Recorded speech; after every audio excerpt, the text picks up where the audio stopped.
আসসালামু আলাইকুম ব্যারিস্টার হাসান। ওয়ালাইকুম আসসালাম। জি, আমি জানতে চাচ্ছিলাম যে আর্ন সেটেলমেন্ট নিয়ে তো অনেক ভিডিও দিয়েছেন, অনেক সমালোচনা হয়েছে। এখন এটার একটা বড় অংশ হচ্ছে যেটা কি রেট্রোস্পেক্টিভ এফেক্ট হবে নাকি? মানে যারা অলরেডি রাউটে আছে ডিফারেন্ট তাদের কি এটা এফেক্ট পড়বে নাকি? এই ব্যাপারে আপনার কি আপডেট আছে?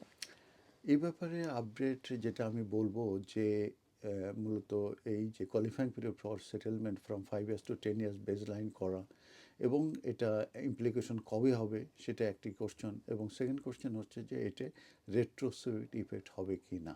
তো আমরা জানি যে এটার পরে কনসালটেশন শেষ হয়েছে এবং সেই কনসালটেশনের উপরে ডিসিশন হবে সেপ্টেম্বরে, এবং তখনই জানা যাবে যে qualifying period for settlement from 5 years to 10 years হবে কিনা।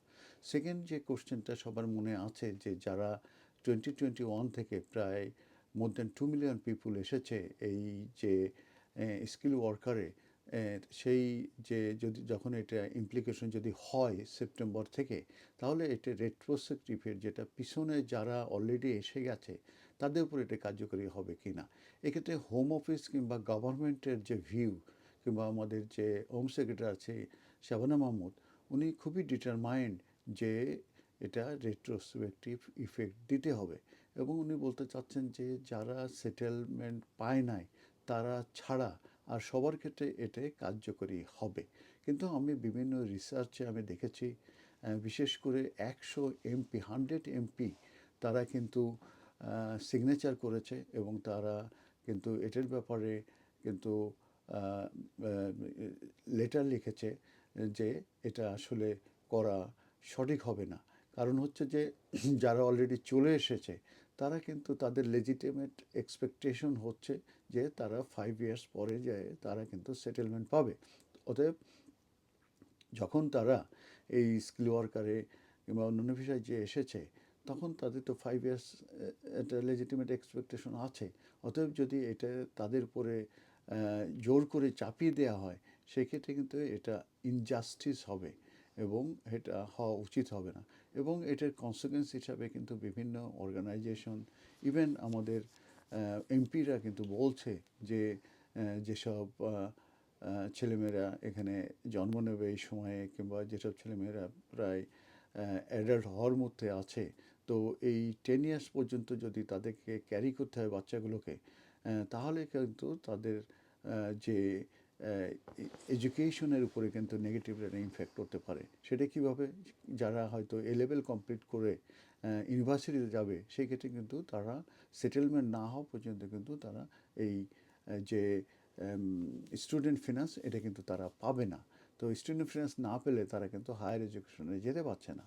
আবার দেখা যাচ্ছে যে যারা এই এক্সটেনশন নেবে প্রত্যেকবারই কিন্তু তাদেরকে একটা লার্জ অ্যামাউন্ট প্রত্যেকের জন্য কিন্তু ইমিগ্রেশন হেলথ চার্জ এবং এই অ্যাপ্লিকেশন প্রসেসিং দিতে হয়। এই মধ্যে আমরা জানি যে পার পার্সন হয়তো 4100-এর উপরে তাদেরকে কিন্তু এই হোম অফিসের ফিস এবং হেলথ চার্জ দিতে হয়। তো দেখা যাচ্ছে যে এই তাদেরকে যদি এক্সটেনশন নিতে হয় বারবার, তাহলে কিন্তু তাদেরকে অনেক এই কস্টে তাদেরকে কিন্তু ব্যয় করতে হবে, এবং লম্বা সময় ধরে থাকতে গেলে ইন্টিগ্রেশনের উপরে কিন্তু নেগেটিভলি ইম্প্যাক্ট করতে পারে।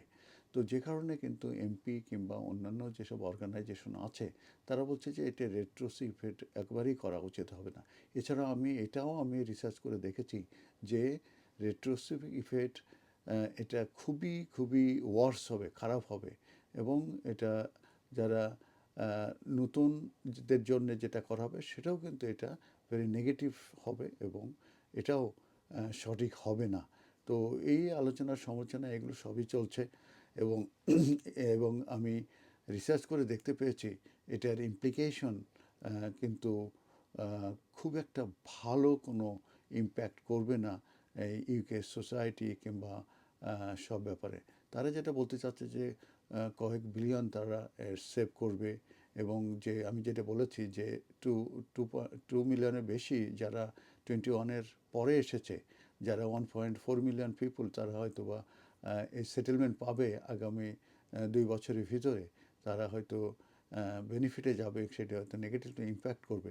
এই ধরনের কিন্তু যুক্তি দেখাচ্ছে হোম অফিস থেকে, যেটা তারা কিন্তু অন্যান্য যে কনসিকুয়েন্স এগুলো কিন্তু তারা অ্যাসেস করছে না কিংবা সেগুলো চিন্তা করছে না যেটা অন্যান্যরা চিন্তা করছে এবং অ্যাসেস করছে, যেটা সোসাইটির জন্য এবং যারা এখানে এসেছে তাদের জন্য এটা ভালো হবে না। অতএব আমি মনে করি যে রেট্রোস্পেক্টিভ দেওয়া ঠিক হবে না, এবং এটা হবে, আদৌ হবে কিনা আমি সন্দেহান আছে, I mean doubt. Thank you.